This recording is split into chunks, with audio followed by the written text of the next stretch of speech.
Howdy, y'all. This is Proverbs 13 in the ALV for November 13th, 2023. A wise son hears his father's instruction, but a scoffer does not hear rebuke. A man shall eat good by the fruit of his mouth, but the soul of the treacherous shall eat violence. Who guards his mouth keeps his life. Who opens wide his lips shall have destruction. The soul of the sluggard desires and has nothing, but the soul of the diligent shall be made fat. A righteous man hates lying, but a wicked man is loathsome and comes to shame. Righteousness guards uprightness of way, but wickedness overthrows sin. There is who feigns himself rich, yet has nothing. There is who feigns himself poor, yet has great wealth. The ransom of a man's life is his riches, but the poor hears no threatening. The light of the righteous rejoices, but the lamp of the wicked shall be put out. By pride comes only contention, and with the well-advised is wisdom. Wealth gotten by vanity shall be diminished, but he who gathers with the hand, shall have increase. Hope deferred makes the heart sick, but when desire comes, it is a tree of life. Who despises the word brings destruction on himself, but who fears the commandment, he shall be rewarded. The law of the wise is a fountain of life, that one may depart from the snares of death. Good understanding gives favor, but the way of the treacherous is hard. Every prudent man works with knowledge, but a fool flaunts folly. A wicked messenger falls into evil, but a faithful ambassador is health. Poverty and shame to him who refuses correction, but he who regards reproof shall be honored. The desire accomplished is sweet to the soul, but it's an abomination to fools to depart from evil. Walk with wise men, and you shall be wise, but the companion of fools shall be broken. Evil pursues sinners, but the righteous shall be recompensed with good. A good man leaves an inheritance to his children's children, and the wealth of the sinner is laid up for the righteous. Much food is in the tilled land of the poor, but they're sweeping away by reason of injustice. Who spares his rod hates his son, but who loves him chastens him with haste. The righteous eats to the satisfying of his soul, but the belly of the wicked shall want. Lots more comparisons of the righteous versus the wicked, right? And it typically, it hinges on pride, right? The original sin. Because if you're proud, you'll be a scoffer.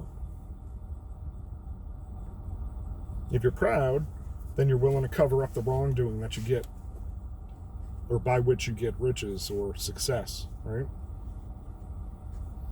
The soul of the treacherous shall eat violence. Who opens wide his lips shall have destruction. Watch your mouth. And you've got the soul of the sluggard. Lots of desires, doesn't want to work for it. So what do they have? Nothing. Desire plus work equals just want, just desire. Righteous man hates lying, but a wicked man is loathsome and comes to shame. We're promised that the lamp of the wicked will be put out. Well, put out like snuff, or put away as in you don't get to come to the feast, to heaven.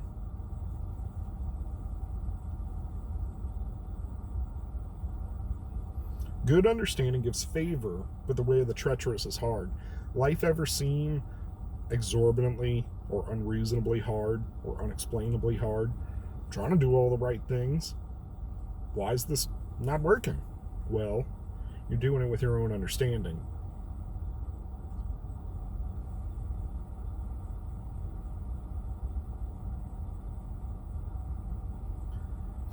Again, pride, right?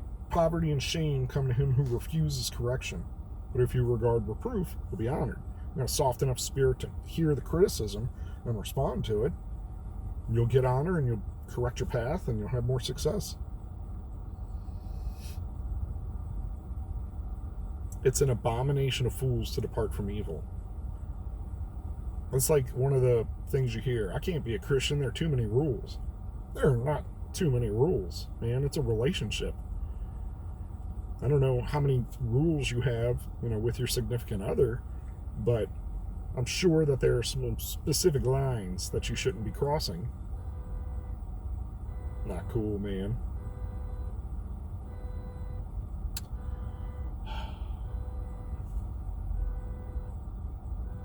But you're trying to bolster and preserve the relationship.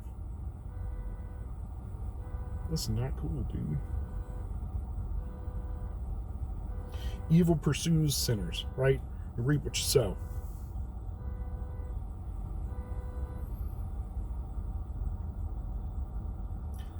This one always gets me. Much food is in the tilled land of the poor, but they're sweeping away by reason of injustice. So many community gardens, so many derelict strips, so much shared space, especially in other countries where people are growing food, and they find a reason to demolish it or to take it, or the developers are like, in particular, one of those happened here where we had a big community space and garden, an urban garden, and it was like, hey, we know you're releasing that for $1. Thanks for cleaning it up, getting out all the rocks and bad stuff and buried things, and thanks. We're going to build some apartments on that now. Get out. And you know what they did? They bulldozed all those gardens and stuff, man. Progress. If you spare your rod, you hate your son.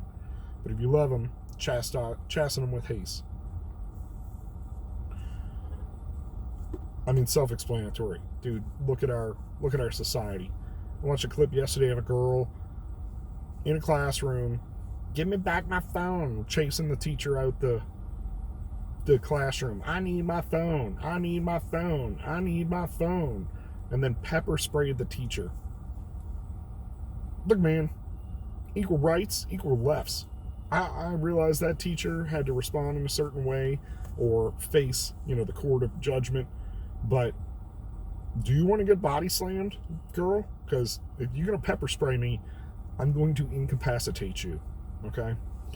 And we'll sort it out with the police, especially since it was filmed and there's unequivocal evidence you used a defensive weapon offensively when all the guy did was take your phone from the class because you were on it when you shouldn't be. And a lot of idiots, unchastened idiots, were talking about he deserved what he got. He stole her phone. No. He confiscated her phone, and then she'll get it back at the end of class or the end of the day, or the parents can come get it. The sheer amount of entitlement that we have among our youth is absurd. A big reason my kids are socialized with adults and all kinds of kids and not in the Prussian prison system. The school. Do you know why we developed the Prussian system? And do you know what it was for? It was because people were being sent off to war and peeing themselves when confronted with the enemy because they didn't want to go fight and die for some very rich person's nonsense that they had no concern in. So what do? We developed this school regimen, much like a military school, where you will learn to sit all day, despite your best interest, listen without talking, and obeying without thinking.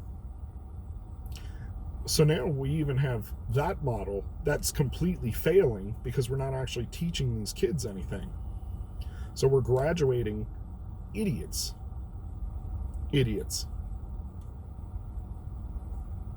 At me, and let's talk about it, because my 8-year-old can talk circles around some adults, and that makes me laugh, but it also makes me sad.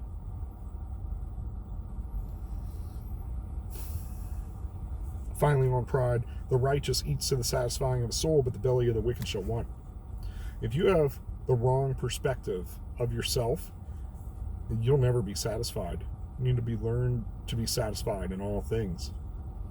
It's okay to have drive. It's okay to go after stuff. But like it says in another chapter, going after wealth needs to cease at some point because it can just fly away. So don't spend your whole life wearing yourself out to get wealth, is I believe how how it's phrased. Get myself heated. Man, I'm still fighting whatever I'm fighting, and it's like I'm okay right now. In fact, I don't think I took any ibuprofen or anything today, but I still feel like even when I don't have a fever, it's like my hands will get freezing and my feet will get freezing. And then by the end of the night, like last night, I was, I'm gonna go back out and record this episode and the next one and make some money, hopefully. And no, I was under the couch, or I wish I was under the couch. I was on the couch under a blanket, basically being miserable. So I don't know if it's kind of the last draw. I still don't know what's wrong with me. And because, I can't just stroll into a place and get a blood workup done, that's going to take a little while. So we'll just assume I had one of the nasty viruses going around, and hopefully I'll kick it. Pray for me. Pray for my friends. Pray for my church. There's a lot going on, and I think we're leaving our church. Why? Because it seems like the decision was made we're not a Baptist church. We're supposed to be a non-denominational church, but we're Baptist leaning. So it seems. One of the co-pastors described it to me as Baptist-costal. Well, guess what? We started going more Pentecostal, and we started being more spirit-led and more interactive and less just liturgy. So a whole bunch of the Baptist-leaning people left. So the elders are upset. So they got rid of the pastor instead of trusting God to see what the new form of this church was going to look like. I don't want to be in a dead church. If you believe the Spirit, like the gifts of the Spirit, departed, show me the verse. Show me in Acts where, God hoovered back up the Holy Spirit from everybody and we can't heal people and cast out demons, and that is not biblical. If you're in a cessationist church and you've always taken it for granted, I mean, even Johnny Mack, John MacArthur, I believe James Dobson too, these huge organizations, it's like basically the Bible's good and you should listen to it, but not the parts you need to practice like that. That's too Pentecostal. That's too charismatic. We don't know about that. I want to have a living faith that makes an impact on people. And I'm going to continue praying for some of my friends that expressly don't want it, Everybody wants prayer. Everybody wants like good vibes and pray for this, pray for that. I'm praying for people's souls. I'm praying, Jesus, please show up and reveal yourself to this person in no uncertain terms, in a dream, in a voice, in a situation. Let them finally open their eyes and understand so that they have a fair chance to hear the word. And it's kind of like a joke, One of our good friends said, oh, you're heathen bestie. And it's like, no, sweetie, my family cares about you and your girls, your family. And if I felt like I knew the truth and how to save yourself and how to be eternally happy in your girls, and I didn't tell you, we don't actually care about you. That goes for anybody. It's Thanksgiving's coming up. If you're worried about keeping your trap shut because you might offend aunt whatever, grandma, whoever, offend them. Jesus said basically we would be hated, and that he came to set, mother and father and brother and sister against themselves. I phrased that poorly. The point is Jesus came to divide, because not everybody's going to respond appropriately. And even of those people in church, you got to wonder, man, it's like not everybody in church is saved. And a big pet peeve of mine is fire insurance prayer. Let's say this little prayer. Hey, you're saved now. And like what? A switch got flipped? I hope that's true. I hope all of those people go to heaven. But like I just heard someone else say, when you come to Christ and you are justified, that switch does get flipped. And then guess what? You're hired. Go do the work that Jesus was doing, like we were told to do.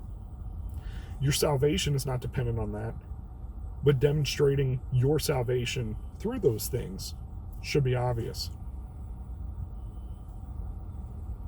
Is that uncomfortable?